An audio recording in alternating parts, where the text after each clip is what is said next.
Todd Masters is amazing, amazing special effects artist, right? And so he Mhm. made that body. So my head is over the body on a dead man's chest, where then Mhm. the snake comes out of the tattoo.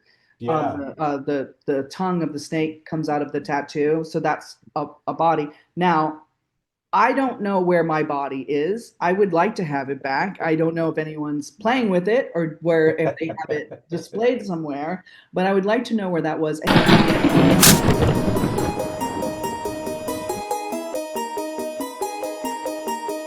Alrighty, ladies and gentlemen, joining me today, I have a serious treat for you. Now, you know how much I love my Tales from the Crypt on this show, how much I've talked about that to all of y'all numerous times before, and there are certain names that are synonymous with that franchise over the years. Now, she has appeared in over 65 different television shows and movies over the years. We are talking some heavy hitters, including things like Miami Vice, Unlawful Entry, Married with Children, Sons of Anarchy, Devil in the Flesh, and so many others. Joining me tonight, folks, the Queen of the Crypt, Miss Sherrie Rose. Sherrie, how are you doing today? I'm doing well. Thank you for having me. This is so exciting. You actually broke the news because I haven't heard, and I typically talk to Gil Adler and Alan Katz, and I haven't heard from them. So I'm going to reach out to them after talking to you and find out what, and Billy Zane, who we just shared our Your birthday together, birthday. right? Yeah. So yeah, let me. This is so exciting to have it stream. I mean, we're a whole new audience that hasn't been able to experience because they're so well produced, well directed, well written, and I think well acted by everyone from Tom Hanks to me. Yeah. And it's so crazy because like the show just it's been gone. Like, yeah, you can go and pay for your physical copies, which a lot of us have and everything, but the fact that it's just been missing for a generation at this point to catch out some truly phenomenal work. And like on your side, from your standpoint, getting maybe the first chance to finally show some of this great work that you've done.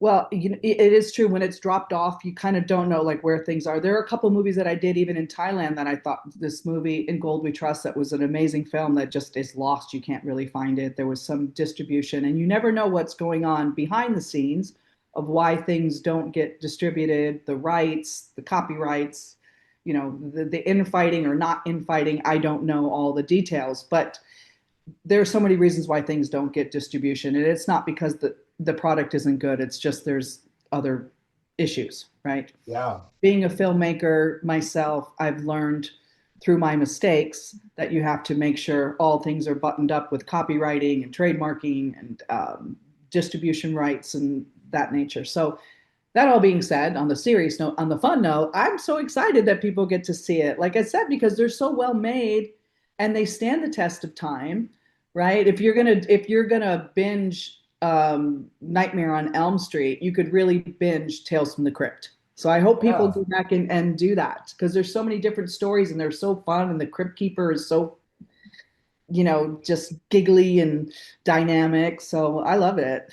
Yeah, and you did two episodes of the show. You did season four's on a dead man's chest, and then season six, only skin deep, which I always have in my top 10 episodes of the show. I think they're absolutely phenomenal. You get to work with legendary directors, William Friedkin, who did On a Dead Man's Chest, who everybody should know, like from The Exorcist and Sorcerer, or William Malone, who did Only Skin Deep, who did our House of Haunted Hill remake, which is really, really well regarded in the horror industry there. Looking back, like, what's your preference between those two episodes?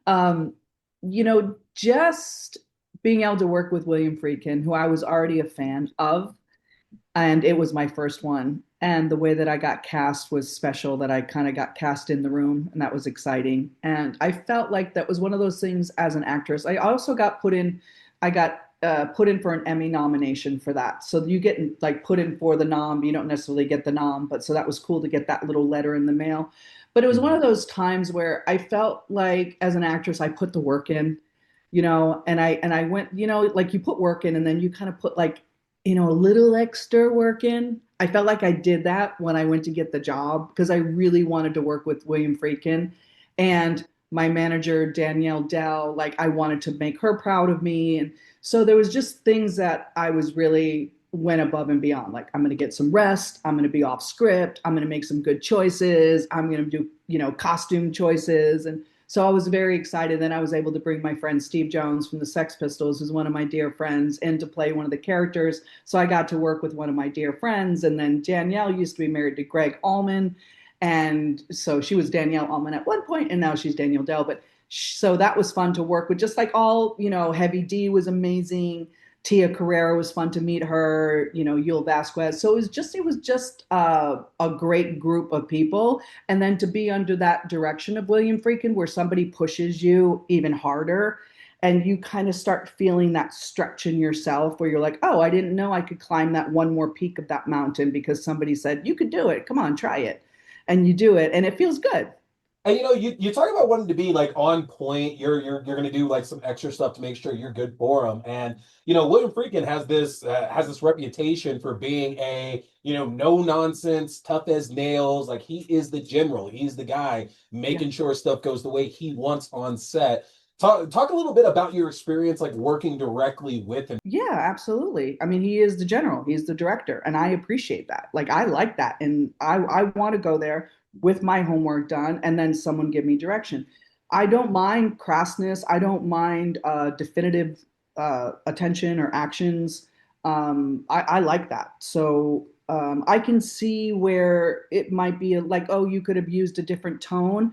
But even as a producer, when I'm doing things, I say to people, I'm going to say all my thank yous and pleases now, because when I'm asking you to move a light and I have 30 seconds before the sun goes down, I'm probably not going to go, would you mind, if it's not too much trouble, if you could go over there and just move that light for me? Thank yous. That would be so great. And at the time, then I lose it, right? I lose Yeah, the light. the shot. So Yeah. yeah, we lose the shot, right? So he had some definitive moments, and you could see that he was staying in his thing, but he didn't feel like he was being mean just to be mean, right? He was Mhm. just trying to get his vision and his point across in the most direct and authoritative way that would execute that vision as quickly as possible. And I appreciate efficiency. So I have a thin skin in some areas, but when someone's directing me and telling me what to do and I respect them, I'm all in. How did that contrast working with William Malone on the Only Skin Deep episode? Because in that one, obviously you're front facing. You are the face of that episode. You're the one doing the heavy lifting. And yeah, Peter Ornetti is also co-starring with you in that, but that is you that full episode there. Is it as demanding working with a different director, but you're expected to maybe step up a little bit more for the episode? He had his own vision, right? And Mhm. his was a little more the way he moves in the world is a little less demanding, but he still had his way and his thought and his storyboard and his blocking that he wanted to execute. The thing that was harder for me with that was the mask and the costume, right? And the eyes. It was a little more challenging just in Mhm. that skin, but at the same time it was also more freeing. Like we had discussed before, it's more freeing to me before because as a female often even look at me now like, oh, do I look okay? Is my hair look okay? I didn't take a shower. I gotta get a blow dry. There I'm able to just dissolve into this character. And that was really fun for me, but also challenging, just a hot mask on you. And, just you don't really want to drink too much water because you don't want to take everything off to go to the bathroom, but you're hot. Yeah. And so this the uncomfortableness of it. And there were some Mhm. challenging scenes in there, nudity and things like that that are always challenging. But I felt always safe and respected, and again carrying out his vision. And then I got to work with Ernest Dickerson, who I feel like, he actually came to my birthday party, and I feel so grateful to get to know him and Rose. So it's really lovely to still be in touch with everybody, and Gil Adler and Alan. So it's fun to stay involved with these people, and Billy Zane, and just to stay involved with that crew. And I'm excited for more people to see this work for sure. On that, like obviously Demon Knight, you played a role in there. You played the character of Wanda, who was that kid Danny's dad, Danny's mom. And you had some interaction with Billy Zane, and you've talked about before that there's a decent amount of stuff that's on the cutting room floor like with Yes. that character and what was supposed to be seen. Shed a little light for us there on some of the stuff, at least, that you shot Yeah. there. So the movie started with that we're in this diner and you kind of see this desolate diner in the middle of nowhere and you don't really know. And then Billy Zane's character comes and kind of asks us where some things are and we guide him into this next phase and he turns us into these demons. But that whole thing got deleted. So it's Hmm. just kind of like later when you see me as a demon, it's like, who's that person? Who's that person? You don't really know. Right. So those scenes got cut out probably for time, just Mhm. the timing, because that movie is on the longer side for a horror film. And Sure. you know, I don't see what they could have cut out because I mean Billy Zane's performance in that to me is magnificent. His dancing and it's just it goes crazy, but it's amazing. It's so fun. Mhm. So yeah, my scenes are sacrificed on the floor somewhere. But You put out a film in 1999, Me and Will, that you co-wrote and directed with Melissa Bear. So all these experiences you put together have to kind of play in. And so much of that, what have you seen evolve and change over time when it comes to accessibility and just getting in front and behind the camera as a woman in the film industry? I think regardless of what gender you are, you have to forge your own way. And if you want to be an independent filmmaker, or there's a story that you want to tell, or you want to be in control of your career, you have to do it yourself. You can't just wait for opportunities to come to you. You have to be ready when they come to you, but you also have to forge your own way.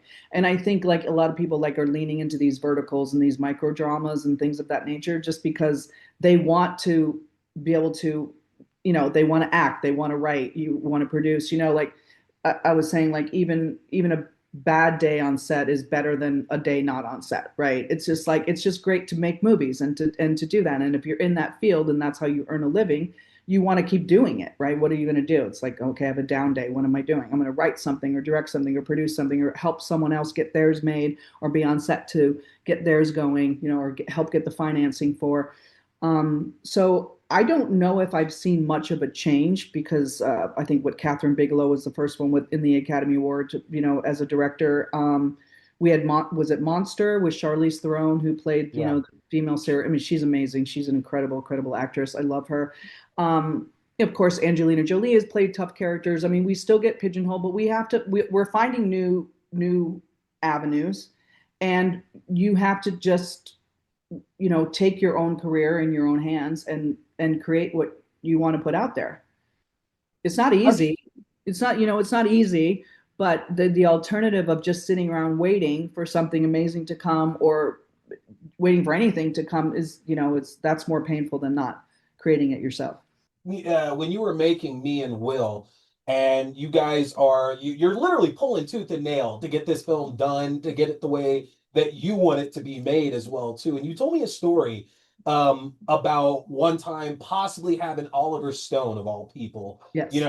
put his stamp on the film there, and you'd have to make some concessions there for that. Tell us a little bit more about that? Because I thought that was a fascinating story, honestly. So the film was repped by Cassian Elways, who has gone on to be a producer himself, and he was our agent at William Morris. And he said it would be really great if we had somebody to do a presents by. So we met with Oliver Stone in his offices and did a private screening for him, um, myself and Melissa, and we watched the film. And at the end of the film, he said, "The bad girl has to live," and he was smoking and all this. And I'm like, I don't know if I want the bad girl to live. I think I want the bad girl to die. He's like, no, the bad girl has, and so we had ended up having a meeting, Melissa and I driving home. And I remember driving back from the west side and we lived over in Hancock Park on the east side, Hollywood. And I said, we may not never have a chance again to on a 35 millimeter feature film to tell our story our way. And do we want to acquiesce to that just to have it Oliver Stone presents? I understand the cachet of it, and it may be financial suicide to do that. And then we had the discussion, and I called Cassie and I said, I don't want to change. I don't want to shoot the ending, and I don't want to change the vision of it. And he says, I think it's a mistake. And I said, financially, I think it's a mistake, but like spiritually and intellectually, I think it's the right move. So we didn't change it. Yeah, and I mean it's a way to hold on to, to your integrity and get the vision that you guys came up with and want it presented on screen. And it's an incredibly powerful film, honestly. For those of you who haven't seen it, it is available for you to catch on Plex right now. Highly recommend. But I can understand wanting to hold on to that because that's a big thing. Having somebody like Oliver Stone, whose stamp is on the film there, but it does make sense that it's a lot stronger to have it for yourself and that you keep it as the bones of what you've ultimately brought out. It's your baby, basically, Yes, like and I think, in the world, like, we respect people's opinions. Obviously, I respect his opinion as a filmmaker, but in the mhm, end, he is just one person's opinion. And I yeah. either have to lean into my own integrity, my own authenticity, or I acquiesce that story to someone else. And that just doesn't feel right for me in any aspect of my life. I might take advice from anybody, a therapist, a doctor, a lawyer, whatever, but in the end, it's my decision, right? I have to have constitution over my own path and what I want to do in life. So it falls in line with just being authentic to myself. And what an incredible path that you've come down as well too. I named a few of the shows and movies you've done over the point in your career, and it is interesting that in the time that we live in now, I nostalgia is at an all time high, and some of the projects that you've worked on are considered some of the biggest of all time. I said Miami Vice that just got announced a new film that they're going to be doing with Michael B. Jordan and Austin Butler, and Married with Children, and The Flash, and Son of Anarchy, and Charmed, and all these shows that have been a part of the zeitgeist for just so long. I'm curious how you personally, like, how do you deal with your own nostalgia? Like, do you very often look back to, like, the 90s or the 80s? It's more when I talk to somebody and they're like, "Oh, what have you done?" I said, "Well, I was on Miami Vice, Married with Children, Sons of Anarchy. I was in the pilot episode of Sons of Anarchy, which at the time nobody knew anything what it would be. Married with Children was still pretty young, newish show when I did it. Though it was getting popularity. And so to look back and go, like, to have like a little hand in those things and know the cast, know the crew, and just be a part of it, even just as guest stars or just something, but sitting in the writers' room, contributing, giving your point of view, just being on set, getting to know them. It's fun to look back and see those guideposts through my career, right? Um, I always look forward. I'm a forward looker. I don't look back often.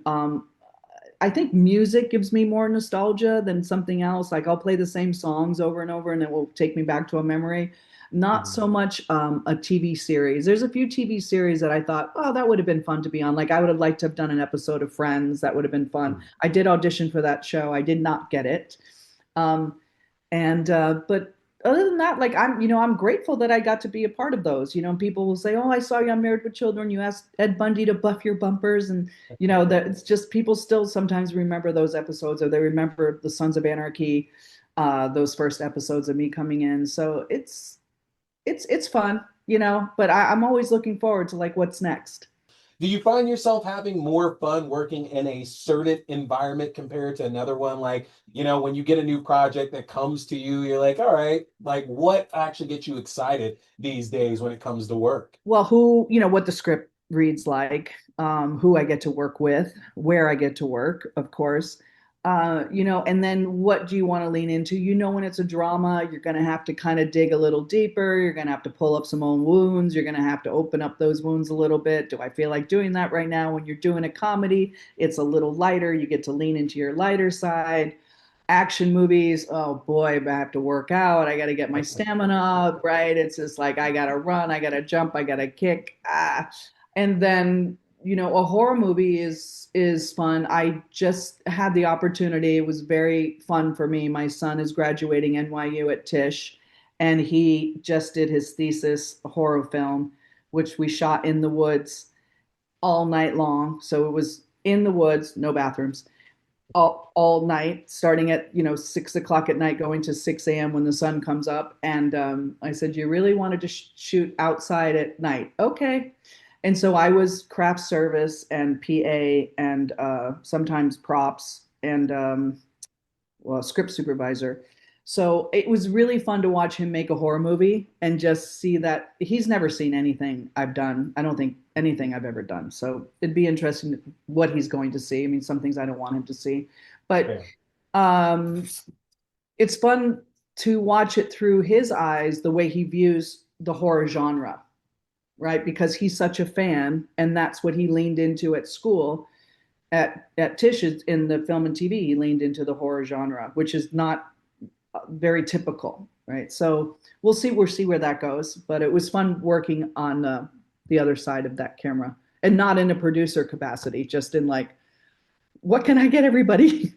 Going into film school, being a filmmaker, is that something that he's made sure to routinely reach out to you and make sure like if there's a way to get those tidbits, those helpful information pieces, is that I something think he's it's, kept up? I think it's the same as like telling a kid to clean their room. I mean, it's just he doesn't really want to hear it. I think Mm. he knows that I know things, but he'd prefer to hear it probably from his professor and not me. And he's like, mom, no one else is having their mom on set. And I said, okay, but they also didn't go to Sundance or make a movie that went on to. So he's like, but he still doesn't necessarily want his mom there, right? Gotcha. Yeah. So I do think there's some things that sink in. I would imagine if you want to be a lawyer and you're in a family of lawyers or real estate and you heard the dialogue and the verbiage, and he's certainly been on a lot of sets his life growing up. So I'm sure a lot of that sunk in and he's taken it in. But he wants to do his thing his own way. To kind of roll things through the end here, we're going to wrap things up. I had mentioned earlier, like I consider you to be the queen of the crypt. Like when you really consider it and you go back and you put a numerical value on the folks who have been involved with it. The fact of the matter is, when it comes to in front of the camera, that you have the tied amount of most appearances here with people like Bill Sadler on the show, honestly. And there's other people like Billy Zane has done an episode in the movie. Corey Feldman's done an episode in the movie. Larry Drake's done a couple episodes. But are you getting that kind of recognition as being somebody who is heavily involved in this franchise and played a big role in its success? Because again, you're in some of the most memorable episodes and moments from the franchise as a whole now. Oh, well, thank you. Well, I think, speaking with you brings some attention to it. And I was recently on the Dads from the Crypt, episode that Alan Katz and Gil Adler do. Mhm. And they informed me that they had written Only Skin Deep, right? The one with Yeah. Malone. Hmm. Yeah, that they wrote that for me, and I had no idea. And they said, "Well, we were writing it. We couldn't envision anyone else playing this but you." And I was very honored, just to know that a writer's sitting in a room thinking about who I am as a person and what I can bring to the table as an actress and as a character. I was very grateful for that and humbled. And it's interesting because as a writer, I do similar things. Like I'll have someone in mind, like, oh, how would this person say it, or how would they act it, or how would they lean into this. And so that they thought of me in that way. And again, I think it speaks to the hard work that I put in with the William Freakin episode, and they saw that you show up, you suit up, you show up, you do the best you can, and hopefully you do a good job for people, and it shows. But I've just I was just humble and grateful that they wrote that for me and shared that with me, and that they didn't tell me while I was doing it. They told me like 30 years later. It's like, Like okay. now we won't give her any insight to that. That'll just be Yeah. a nice surprise down the line now. Yeah. The finish things then here. I am curious if from your time doing your two episodes of Crip, is there any kind of memorable fun story from your shooting time that you can share? Because we've had a lot of questions that popped up from folks who wanted to know more about like your time with it. Did you keep the mask from Only Skin Deep?